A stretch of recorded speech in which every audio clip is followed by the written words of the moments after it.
Vamos a explicar el proyecto de acondicionamiento del borde portuario de Porto Dosón, que es un proyecto que hemos hecho junto a otro estudio de arquitectos, que es RVR, y en el que han participado también ingenieros de caminos de la propia administración, de la empresa constructora, ¿no? Una obra bastante coral que hemos coordinado y hemos conseguido hacer después de bastante trabajo. El Monte Louro, ¿no? Es una imagen hecha por un fotógrafo que se llama Antonio Selgas, que tenía una pequeña pie de página, ¿no? que decía, si el mar fuera leche y el Monte Louro fuera un pedazo de pan, se la comerían los hambrientos. Hambriento o no, un personaje muy conocido y famoso, ¿no?, en nuestro territorio, Domingo Fontán, con la cartografía geométrica de Galicia, que es esta que veis, pues nos sirve para posicionar a Porto do Son, ¿no? Porto do Son está ubicado justo en la ría de Murosinoya, en la parte sur, y la ría de Murosinoya que se configura sobre todo por el Monte Louro al norte, ¿no?, y la península de Barbanza al suroeste. Hay casualidades, digamos, que se dan y que a nosotros nos gusta también explicar, y es por un lado que el hermano de Fontán en un momento determinado le ayuda a él y está siempre en Noya tomando datos, ¿no?, para que contraste luego su hermano allí donde haya estado, ¿no? Y es en Noya donde lo hace, ¿no? Y luego otra cuestión también interesante de Fontán es que él empieza su cartografía, su punto base, digamos, de partida, es la Torre del Reloj de la Catedral de Santiago. Esa es la primera estación, que es una obra de nuestro gran paisano y arquitecto del barroco, ¿no?, Domingo Antonio de Andrade. Domingo Antonio de Andrade nace en Cee, en la ría de Corcubión, y es un territorio al que nosotros hemos dedicado pues, mucho tiempo, mucho trabajo y mucha parte de nuestra vida, que es esta ría que veis al norte de la ría de Murosinoya. Con esa intensidad, en nuestro estudio también hemos intentado dibujar e interpretar este fantástico territorio que es el inicio o el fin, como queramos, de la Costa da Morte. Ahí veis Fisterra, se ve Montepino y ahí al sur Monteló. Esta imagen de Porto do Son, ¿no?, de finales del 19, es una imagen muy interesante porque nos muestra cómo la playa se relaciona directamente con el núcleo, ¿no? Hay una relación directa entre el arenal y las calles del núcleo y su fachada, ¿no? En el fondo está Montelouro, la gente caminando por la playa en procesión hacia la iglesia de San Vicente de Noar. Esos rituales en los que la peregrinación, la gente caminando y el trasiego les llevan a relacionar lo natural, los espacios naturales con los espacios construidos. Esa también muestra la fragilidad con la que lo urbano implementa su acción sobre la naturaleza y lo transforma. A nosotros nos ha interesado siempre ese límite entre el momento en el que una cosa cambia y su identidad se pierde. Ese cuidado sobre ese momento nos preocupa. En esta otra imagen, que es de la primera mitad del siglo XX, ya vemos que ha cambiado esa identidad definidora, que es la sustitución de la playa por un relleno, ¿no? Cuando aparece un relleno, esas continuidades se rompen. Ese trasiego entre la gente, su ciudad, su casa, pues tiene una variación importante. Y así hasta, digamos, la intervención. Justo antes de la intervención, este es el estado en el que por todos ya había realizado varios rellenos, muelles, es decir, toda esa sucesión de intervenciones que apoyadas sobre el primer relleno siguen ahondando, digamos, en la separación de lo que es el núcleo con el borde del mar. Se ve el ámbito de trabajo, son unos 25.000 metros cuadrados, hay un ancho aproximado de media de 40 metros y una longitud de intervención de unos 600. Eso también da un poco la idea del dominio que hay que tener y que trabajar sobre este suelo. Es un suelo que pertenece además a la entidad portuaria, también al concello y a carreteras e incluso también a costas del Estado. Nosotros tenemos que lidiar un poco en toda esa administración. La verdad es que han apoyado mucho este proyecto. Esta es la situación, ya veis que cuando esto pasa, aparece la invasión, aparece el desajuste, romper la continuidad, ¿no? Todas estas son un conjunto de imágenes que explican esa ruptura de las situaciones, ¿no? Y también da una idea de cómo vamos a intervenir en el sentido de que se ve que este espacio está necesitado de un orden, de una estructura, de un planteamiento general, pero también de pequeñas actuaciones que vuelvan a recuperar algunos de esos lugares, ¿no? Esta idea la manifiesta bastante bien esta maqueta, es una maqueta que hicimos posteriormente, que recoge todas aquellas intenciones del proyecto, pero también recoge todos los hallazgos, ¿no?, que la obra nos ha dado. Y en realidad funciona como una especie de atlas, ¿no?, una especie de, recordando a Abby Warburg, estas piezas intercambiables, ¿no? Él manejaba fotos, aquí manejamos unos rollos que son películas, pero al mismo tiempo se intercambian, con lo cual tú puedes crear unas relaciones no intencionadas que te pueden dar alguna pista sobre todas estas cuestiones que hay en el proyecto. Hay demasiados palos, demasiadas cosas en el que toca el proyecto. Este croquis también es importante porque fija las intervenciones claras en color rojo, ¿no? Aparecen esos lugares que hay que atacar, que hay que revisar, y también la estructura general, que no deja de ser longitudinal en ese sentido, la transversalidad y la longitudinalidad. Este plano lo explica y mucho más en detalle. Este es el plano, digamos, de Hewell, el gran plano con el que se construye esta intervención, ¿no? Y que refleja la materialidad, el despiece de los materiales, las juntas, y establece todas las relaciones con lo construido y, muy importante, fija las líneas de actuación que son inamovibles en este proyecto. Es decir, estos proyectos de este calibre hay una serie de cosas que son inamovibles porque si no, eso cambia y no consigues realizar la intervención bien. Las calles, ¿no? Una de la parte central del proyecto, primera entidad potente que vamos a tocar, es la relación de ese casco histórico con la orilla del mar, donde nosotros consideramos que las calles son en realidad volúmenes, son piezas construidas, ¿no?, de aire, pero también de piedra, que se extienden hacia la orilla y el borde del mar interior. Aquí se ve esta imagen, es la construcción, digamos, directa de esta idea, ¿no? O en esta maqueta de piedra, está hecha con los materiales de la obra, con pequeñas muestras, la estructura también que define esa transversalidad, esa relación entre el núcleo y el mar, pero al mismo tiempo lo que va quedando entre medias, que son pequeñas plazas, espacios verdes, que son los espacios, digamos, de descanso que aparecen entre ellas.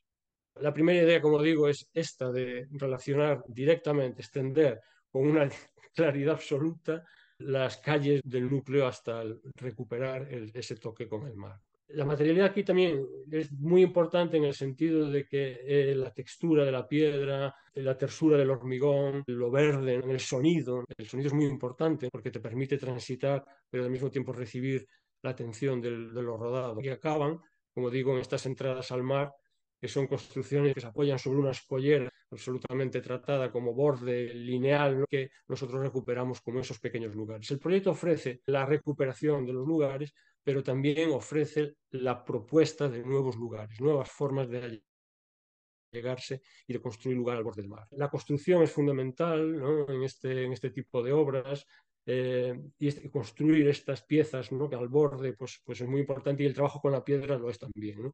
Este dibujo explica muy bien lo que nosotros considerábamos como prioritario, los tipos de piedra que hay que mantener, ¿no?, los escalones, las gradas, las dimensiones, las juntas, ¿no?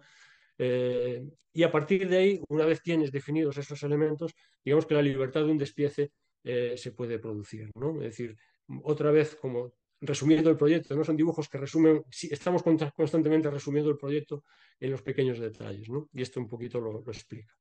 Alguna imagen de su construcción, unas grandes piezas de piedra. Como segundo toque de atención y como segunda idea de proyecto, nos apetecía también y nos pareció importante recuperar la tradición de la construcción en este espacio y aquella idea de la playa, ¿no?, que aparecía en las primeras imágenes, y las construcciones, las embarcaciones, la playa como lugar de trabajo, y ahora el ámbito de nuestro proyecto, recuperar la construcción de los tinglados. Los tinglados son construcciones para colgar las redes y para poner a secar el pescado, fantásticas, ¿no?, de madera, que aquí aparecen en esta imagen de principios del siglo XX, ¿no? El tinglado para mí es como un bosque de pinos en realidad, ¿no? Es una estructura, como una catedral, digamos, abierta en la que corre el aire, ¿no?, pero al mismo tiempo te da cierta protección. Y por eso el tinglado tenía sentido, no solo por la cuestión de la memoria, sino también como una construcción que permite ampliar e implementar los usos en el espacio público. De hecho, lo colocamos enfrente del mercado, el mercado puede tener una extensión hacia el tinglado, puede haber cine, puede haber teatro, ¿no? Este bosque de pinos con pequeños asientos, pues nos parecía también importante recuperarlo. Este plano pues explica la dificultad de su construcción, porque es una construcción en seco, no hay masa, no hay pegamento, es todo acuñado, madera que se acuña, que hay que dejar respirar, que el agua tiene que atravesar y llegar a la piedra del Barbanza. Hemos utilizado la piedra del lugar, es una piedra blanda, no excesivamente blanda, pero tampoco muy dura, de las partes más de la superficie. Es una piedra muy bonita, morena, fácil de trabajar también. Y aquí estas imágenes demuestran esa forma casi artesanal de transformar una piedra en una superficie curva, por ejemplo, ¿no? Estos son los apoyos de ese tinglado en los que los mástiles de 20 centímetros de diámetro se van a empotrar y luego a acuñar. Y una piedra, digamos, como lisa, ¿no? Pero que en algunos puntos tiene también el acabado abujardado. Esos nudos, ¿no? Del tinglado, todos los nudos están, digamos, atravesados por unas piezas de madera de 2 centímetros, estamos hablando de esos 20 centímetros de rollizo, estamos hablando de 2,5 centímetros del espigo, ¿no? Bueno, son dimensiones importantes de trabajo, ¿no? Las cuñas, el carpintero suso acuñando. Claro, esta es forma de construir en la que el tiempo pues va a provocar que haya un cuidado, ¿no? Una atención. Es decir, que no podemos estar haciendo espacio público para abandonarlo, sino hay que cuidarlo, ¿no? Esto que siempre se habla, no quiero mantenimiento, pero cuando el mantenimiento tiene que ver con las formas de vida, el propio artesano, creo que es un tema que nos parece interesante de trabajar. El tinglado es un elemento de referencia, es una señal, ¿no? Como también lo va a ser el tercer de los elementos interesantes de trabajo, que es o cruceiro, ¿no? Bueno, este proyecto, que es un proyecto rotundo en cuanto a respuesta, ¿no? También, aparte de esta rotundidad general que se puede leer así en lo que es la globalidad del proyecto, tiene puntos singulares que lo refuerzan. Es como un collar, ¿no? Con nodos. Y dos nodos fundamentales son el inicio y el final. Este punto que vemos aquí sería el nodo de inicio. Se llama o cruceiro, es un lugar, ¿no? El lugar de entrada. A mano izquierda estaría la carretera que continúa hacia Ribeira y este cruce es el cruce de entrada al frente de Porto do Son, al frente marítimo. Se llama cruceiro porque, como todos los cruces importantes en Galicia, están señalados con una cruz de piedra que en sí mismo lleva el nombre de cruceiro, ¿no? Esto es cuando los cruces son importantes y estos cruceros suelen tener su espacio, su rito incluso. Vemos un cruceiro descontextualizado en una isleta y adornado por otra serie de símbolos que han llegado a colonizar las entradas de muchas ciudades, por lo menos aquí en Galicia, que son el barco, el hórreo, totalmente fuera de lugar. La idea de este espacio es limpiarlo y dotarlo de su propio lugar, ¿no? Del lugar que debería tener el crucero y además resolver este problema de cotas entre la carretera que sigue hacia Ribeira y la bajada hacia el puerto. Hemos hecho una especie de atrio, ¿no? Un poco relacionándolo con el tema de la iglesia, eclesiástico, del cruceiro, que tiene algo que ver con esto, pero que es un espacio como de reposo, de descanso y a la vez un mirador, debido a su posición, ¿no? De atalaya. ¿Y qué es lo que vemos? La ría del Barbanza y al fondo Portosín, un poco más allá Noya, y desde esta posición, que además nos aleja de los coches, pues creamos el propio espacio de O Cruceiro, devolvemos al lugar su identidad. Estos dos extremos que yo quería contar, el cruceiro y el final del paseo, están unidos por el borde más cercano al agua, que es este paseo de piezas prefabricadas de hormigón. Son unas piezas que ya solo con su presencia, su repetición, nos dan una idea de orden, que es un poco también lo que se busca. Este orden es un orden un tanto flexible. Las piezas se van adaptando al borde y van creando espacios, a veces vuelan y forman espacios de estancia, otras veces simplemente se apoyan encima de lo existente. Y un tema importante de este borde, ¿no? De esta pieza, es el remate, la barandilla. En un borde marítimo, la barandilla puede llegar a cegar. Era importante para nosotros esa protección, una protección frente a la caída, pero también un lugar donde apoyarse, donde arrimarse para contemplar el paisaje, que fuese lo más ligera a la vista, ¿no? Hay toda una secuencia, ¿no? Un estudio, un trabajo de la solución a partir de unas mismas piezas, ¿no? Que son redondos de acero inoxidable marino, cómo se disponen, cómo se curvan, cómo rematan para encontrar la solución de cada punto. Aquí vemos las piezas prefabricadas de hormigón, son unos elementos que pueden llegar a tener hasta 7 metros de largo y tienen 1,20 de ancho. En algunos casos, como en este, tienen un remate para permitir vuelos y otras veces son totalmente uniformes. Con estas piezas vamos creando el paseo de borde. Este paseo se ve interrumpido por las líneas que vienen de la fachada, la continuidad de las calles, atraviesan el paseo y llegan a las piezas que se acercan al mar, a esa especie de miradores, de espacios de estancia para acercar la gente al mar, ¿no? Algo importante en este paseo de borde es la cota. Casi toda la solución de la plataforma está al nivel de las casas, pero conseguimos esta pequeña depresión que tiene unos 40 centímetros de desnivel y que marcamos con esta construcción de piedra de grandes dimensiones, un poco como los cantiles de los puertos, ¿no? Estamos en un espacio portuario, hacemos esta pieza fuerte de presencia visual que nos sirve también como elemento de mobiliario urbano. La piedra y los otros materiales pétreos son elementos importantes en esta solución, que es una solución en su mayor parte de superficie, ¿no? La piedra morena del Barbanza, según la tratemos, puede tener como distintas texturas y esas texturas llevan a distintos colores. Es más dorada cuando se pica, cuando se abujarda, como estos elementos más cuadrados de una de las plazas.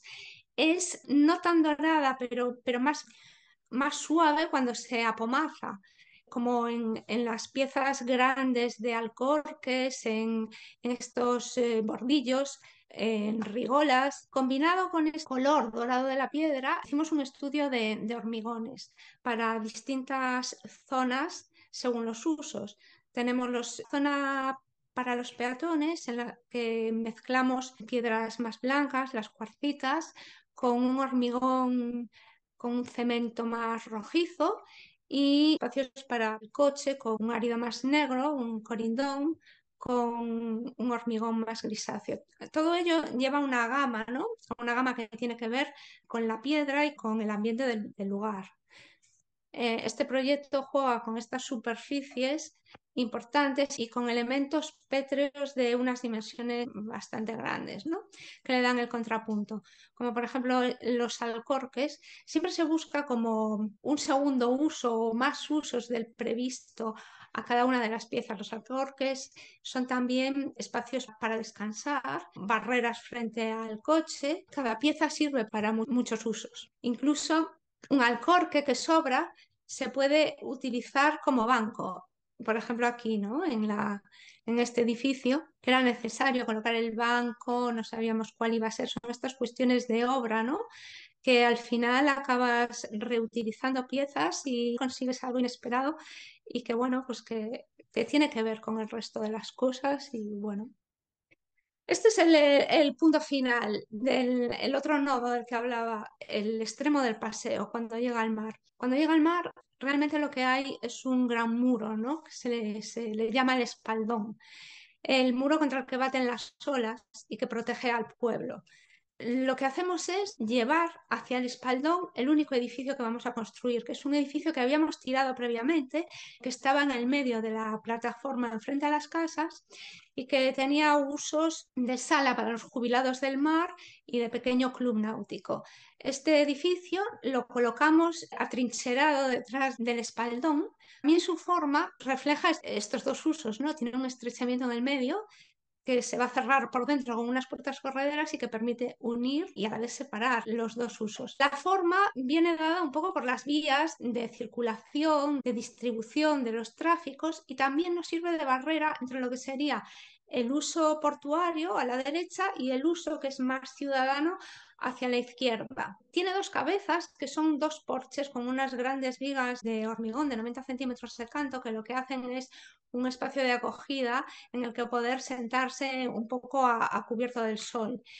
Y dentro el edificio se repliega del espaldón para dejar unos patios en los que entra el sol y que son importantes porque estos pueblos marineros de esta zona tienen un problema con el viento. Hay muchísimo viento del nordeste, entonces muchas veces es imposible estar fuera un poco al resguardo.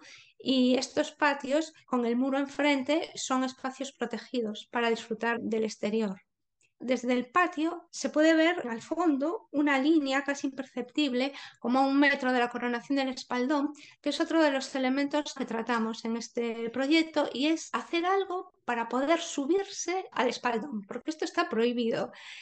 Entonces, la argucia, ¿no? Fue en el escalón que tiene el muro, a media altura, apoyamos una pasarela y dejamos esa grieta entre edificio y muro para que una persona pueda subir y desde esa cota ver hacia el mar, hacia el Monte Louro, pero también ver hacia la villa, hacia tierra. Entonces lo que vamos a ver es el frente marítimo tamizado por unos 200 árboles que hemos plantado delante. Cuando miramos hacia el mar, vemos el Monte Louro, vemos el mar, este mar de nordeste con las olas, ¿no? Las cabras que se dice por aquí. Y hacia la villa lo que vemos en primer plano es una especie de prado, ¿no? Este prado va cambiando con la estación del año, a veces está más rojizo, a veces está más verde, y es el primer plano de este espacio vegetal. Más al fondo estarán los árboles y después frente construido. Y en el extremo contrario le hemos ganado a las rocas, al mar, una plaza. Detrás del muro, detrás del espaldón, había una especie de vertedero, ¿no? Porque era como el espacio de atrás donde se echan las cosas que sobran. Descubrimos este lugar, hicimos una plaza. Es una plataforma que está apoyada, no está fundida. La idea es que deje respirar, ¿no? Que el agua se meta por debajo. El agua también viene encima, por eso tiene una forma cóncava, ¿no? Como una cuchara. La cuchara o el plato, ¿no? Estás dentro y estás como protegido y cuando entra la ola tiene un gran sumidero en el centro y el agua se va, también se va el agua de lluvia. Bueno, la construcción de la pieza tiene un borde pétreo en el que volvemos a utilizar la barandilla esta fina y en la parte de atrás del espaldón un banco de piedra porque es el lugar donde estás protegido. Estás recibiendo la luz del oeste y mirando al mar, mirando el Monte Louro. Y esto sería el plano final, ¿no? Lo que pasa es que en este plano final, con todas las actuaciones que hemos contado, el edificio, las plazas, las calles que se prolongan hacia el mar, el cruceiro, aparece algo nuevo, un encargo posterior, una renaturalización de una playa que se había formado después de hacer este espigón. Las corrientes, los vientos trajeron la arena, se hizo un muro aquí detrás y un paseo de asfalto. Entonces se nos encargó el renaturalizar este espacio y el hacerlo accesible. Es una playa urbana, ¿no? Bien, la idea es otra vez jugar con la transversalidad, con el llegar del parque que está detrás a la playa por distintos puntos y eliminar el muro y utilizar la manera natural de formación de las playas de la zona, que son las dunas. Todas las playas que en esta ría tienen unas dunas que limitan la playa. Detrás suele estar el campo, el verde y después el monte, ¿no? Entonces lo que hicimos fue provocar las dunas. Es un proyecto extraño porque no sabes bien cómo es. Tú lo proyectas, pero luego las corrientes, los vientos van llevando el material de un lado a otro y el resultado final siempre es inesperado, ¿no? A veces cubre, a veces descubre. Estos son los captadores de mimbre que se utilizan para provocar esa acumulación de arena y también el crecimiento de unas plantas que lo que van a hacer es sostener la duna. Y la imagen final de esta playa renaturalizada y otra vez con esa imagen potente del Monte Louro al fondo.